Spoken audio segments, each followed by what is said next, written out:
اور ڈرو اس وبال سے جو تم میں سے صرف ان لوگوں پر نہیں پڑے گا جنہوں نے ظلم کیا ہوگا، اور جان رکھو کہ اللہ کا عذاب بڑا سخت ہے۔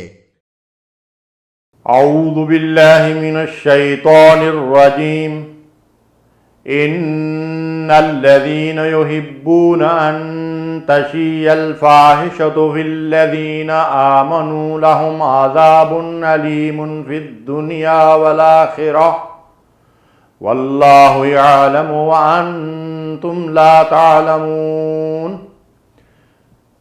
جو لوگ اہل ایمان کے گروہ میں بے حیائی پھیلانے کے خواہش مند ہیں، وہ دنیا اور آخرت میں دردناک عذاب کے مستحق ہیں۔ اللہ جانتا ہے اور تم نہیں جانتے۔ ناظرین محترم، اس آیت مبارکہ میں اللہ تعالی نے اہل ایمان کے درمیان فحاشی، عریانی، بے حیائی پھیلانے والے لوگوں کو زبردست وارننگ دی ہے اور انہیں خبردار کیا ہے کہ اگر وہ اس کام سے باز نہ آئیں اور توبہ نہ کریں تو اللہ اس دنیا میں بھی ان کو ذلیل اور رسوا کر دینے والے عذاب سے دوچار کرے گا، اور آخرت میں تو وہ ہیں ہی عذاب کے مستحق۔ اس آیت مبارکہ کی تشریح اور تفسیر میں حافظ صلاح الدین صاحب کا جو تفسیری حاشیہ ہے، میں اسے آپ کی خدمت میں پیش کرنا چاہتا ہوں۔ حافظ صاحب لکھتے ہیں، فاحشہ کے معنی بے حیائی کے ہیں، اور قرآن نے بدکاری یعنی زنا کو بھی فاحشہ قرار دیا ہے۔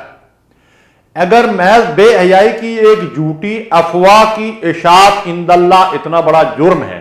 یہ انہوں نے اشارہ کیا ہے اس واقعے کی طرف جس ضمن میں یہ آیت مبارکہ نازل ہوئی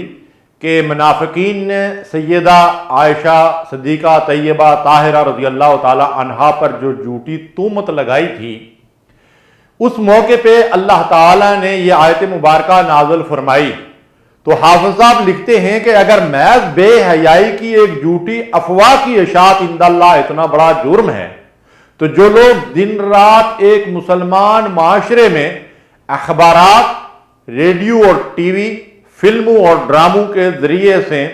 بے حیائی پھیلا رہے ہیں اور اسے گھر گھر پہنچا رہے ہیں، اللہ کے ہاں یہ لوگ کتنے بڑے مجرم ہوں گے، اور ان اداروں میں کام کرنے والے ملازمین کیوں کر اشاعت فاحشہ کے جرم سے بری الذمہ قرار پائیں گے۔ اسی طرح اپنے گھروں میں ٹی وی لا کر رکھنے والے جن سے ان کی آئندہ نسلوں میں بے حیائی پھیل رہی ہے، وہ بھی اشاعت فاحشہ کے مجرم کیوں نہیں ہوں گے؟ یہ حافظ صاحب کا تفسیری حاشیہ ہے جو میں آپ کے خدمت میں پیش کر رہا ہوں۔ فرماتے ہیں کہ جو لوگ گھروں کے اندر ٹی وی اور اب تو اس سے آگے کی بات نیٹ اور دوسری بے شمار چیزیں جو فحاشی عریانی بے حیائی کا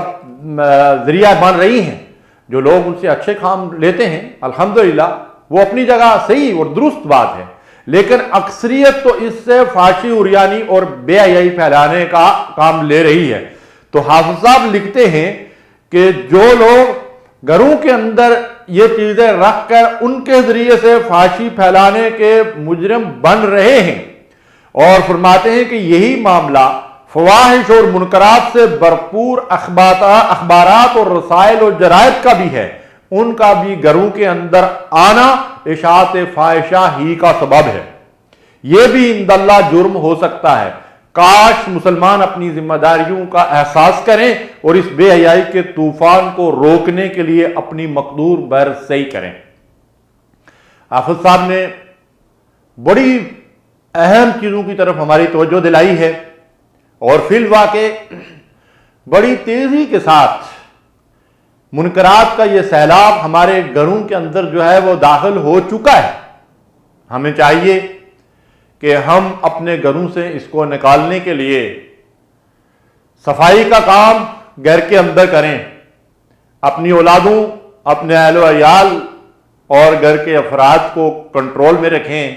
اور ان ذرائع ابلاغ کو اگر ہم نے گھروں کے اندر رکھا ہوا ہے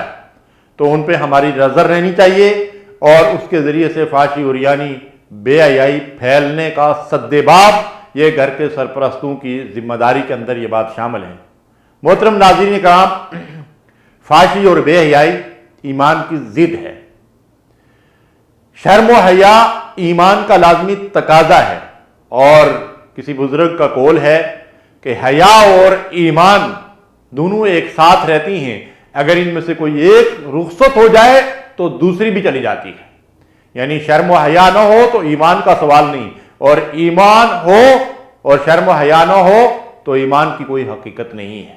ہمیں چاہیے کہ ہم ان چیزوں سے خود بھی بچیں، دوسروں کو بھی بچانے کی کوشش کریں، اور جو لوگ ہمارے معاشرے کے اندر ذرائع ابلاغ کے ذریعے سے فحاشی اور یعنی بے حیائی پھیلا رہے ہیں، انہیں اللہ کے عذاب سے ڈرنا چاہیے۔ اللہ ہمیں بچنے کی توفیق دے۔ وما علینا الا البلاغ المبین۔